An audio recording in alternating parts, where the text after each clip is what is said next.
I'm Truit Cunningham, and I go back quite a ways with Bob Wills and the family. And actually, my family's from Turkey, Texas also. My mother and dad were raised here.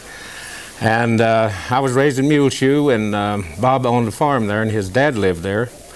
And Uncle John had a show in Clovis, New Mexico, in the mornings there, and I used to listen to that, and I'd go in and listen to him rehearse the show.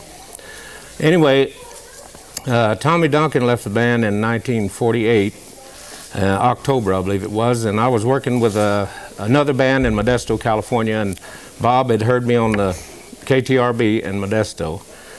And when Tommy left, well, he got in touch with me through, actually it was Luke Wills and Billy Jack Wills talked to Fred Maddox, which the Maddox brothers and Rose were on the same station with us. And so Luke told Fred, and then Fred told the steel guitar player that I was working with that Bob was looking for me. Well, I was in the shower. And so Chester Smith is the fellow's name that played steel guitar with Al Brown and the Alabamians. So he came in the house, and I was in the shower. My wife was in there, and he knocked on the shower door. He came right in the restroom, and he said, "Truit, did you know Bob Wills is looking for you?" And I'm 17 years old. You know, I'd been singing about 2 or 3 years, I mean, professionally. "Oh, yeah," I said, I realized that, sure.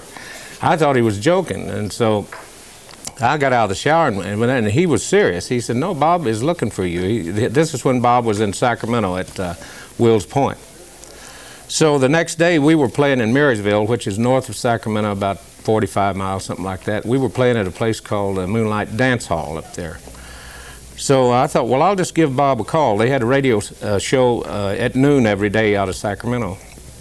So I listened to the show, and just as soon as the theme song quit, well, I called the station.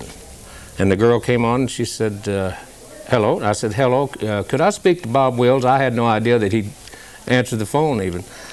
And sure enough, here he came on the phone. He said, "Hello." I said, "Bob, is this Bob Wills?" "Yes, it is." And I said, "Well, I'm Truit Cunningham." "Oh, yeah." He said, "We've been looking for you." So he said, "Can you come down tomorrow after the show, and after we get through the show, and do a audition for us, sing a few songs?" And I said, "Why, sure, you know."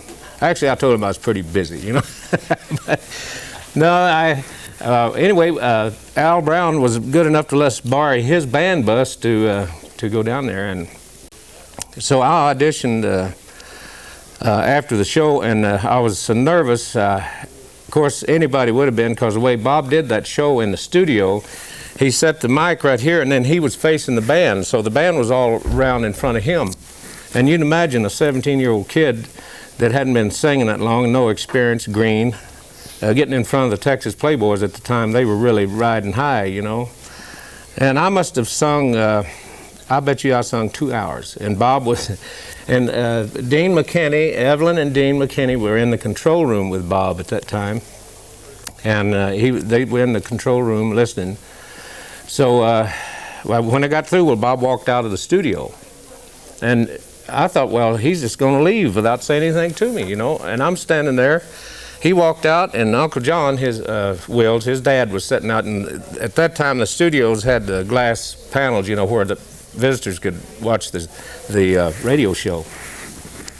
So he walked all the way out, and I'm just watching him walk off, you know. And just before he got out of sight, he did like that to me.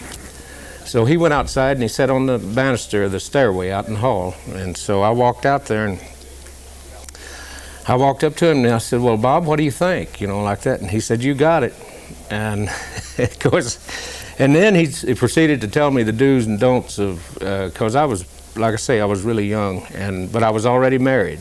As a matter of fact, she's here today. She's one of the 10 wives I had. What were some of the do's and don'ts he told you? Well, there was quite a bit. There's some of them I can't mention, you know, but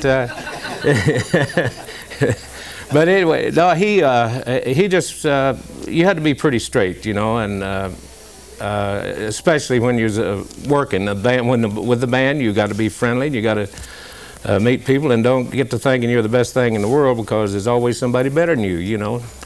Anyway, he talked to me a long time there, and he told me to give Al Brown 2 weeks notice, because he didn't want to just take me off right away, you know. And So then we got to thinking about it, and he said, but there's one thing.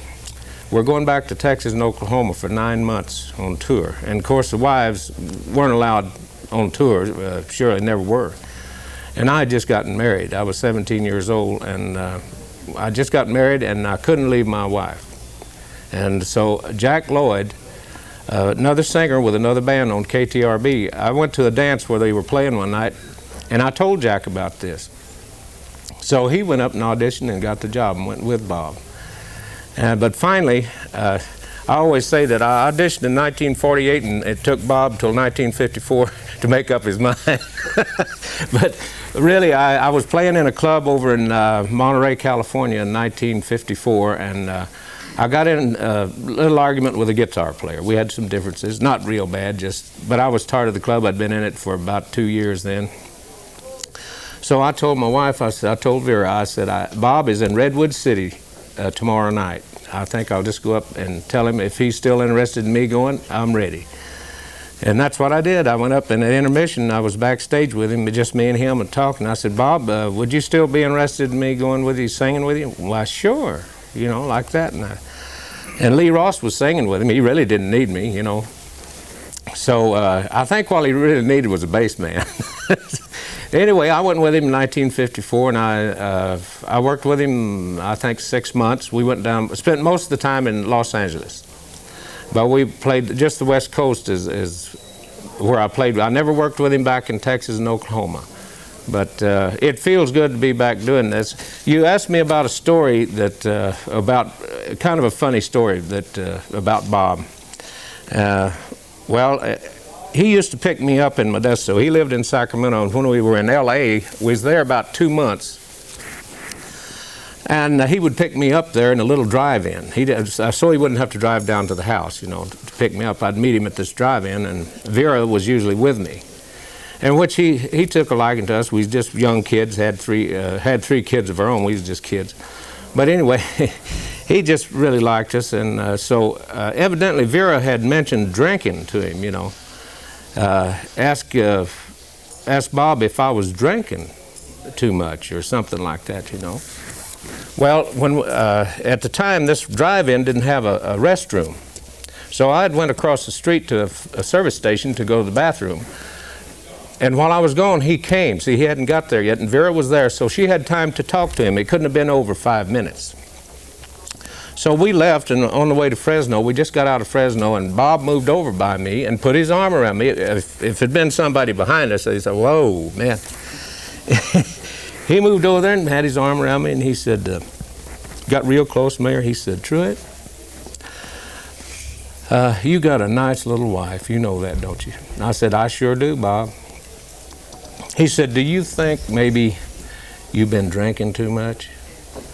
Well, I said, I looked at him and I said, well, what do you think? I said, am I doing my job all right? Oh, yeah. But he said that Vera's kind of worried that you're drinking too much. And I said, well, I drank a little. I drank, a couple of bottles of beer a night and when I'm playing and whatever, And well, he said, I just thought I'd mention it. He said, she's worried about it anyway. Well, anyway, usually Bob would stay by himself, in the motel room.